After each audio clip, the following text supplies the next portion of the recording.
Hi, I'm Commissioner Nancy Jester, and welcome to Make DeKalb Strong, the Lee May's Abuse of Power edition.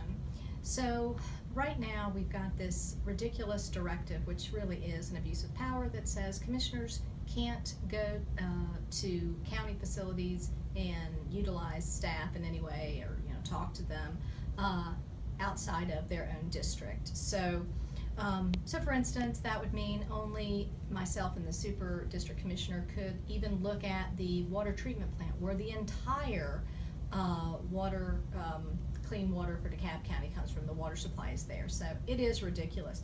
What I'd like to show you is, of course, bookmarked on my phone here, I've got the Organizational Act. And I think a couple of things I want to read to you and just tell you why I think that it really is an abuse of power to even and not allowed under the Organizational Act to do what Mr. May is doing.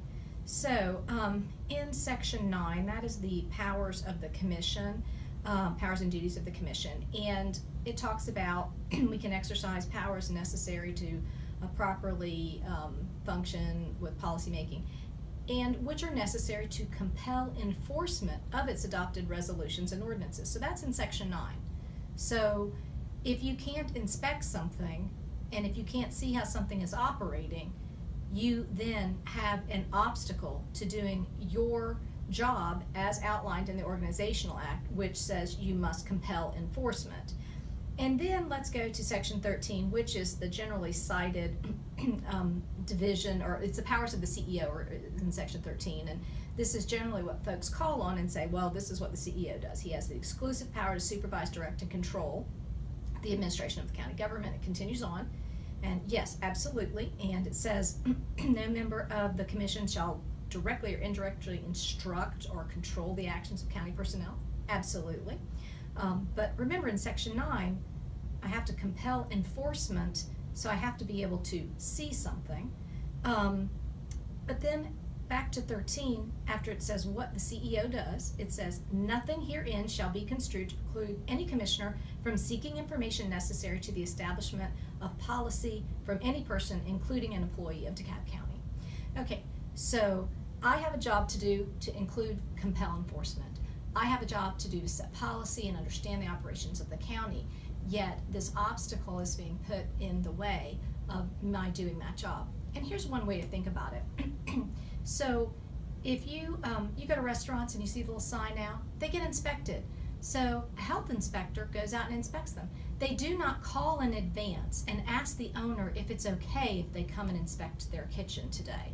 No, because you'd likely never find any violations. They come unannounced precisely because that's how you judge what's really going on in that restaurant.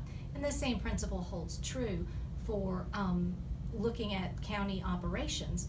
So it's a problem to have this directive, and it doesn't serve the taxpayers.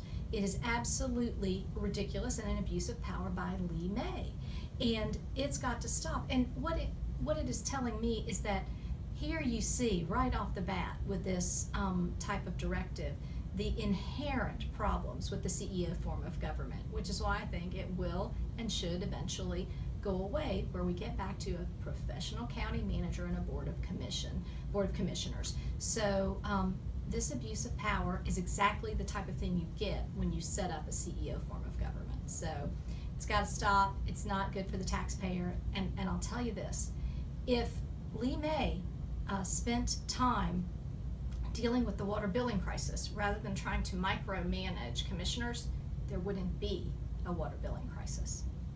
So stay tuned. We'll see where we go with this.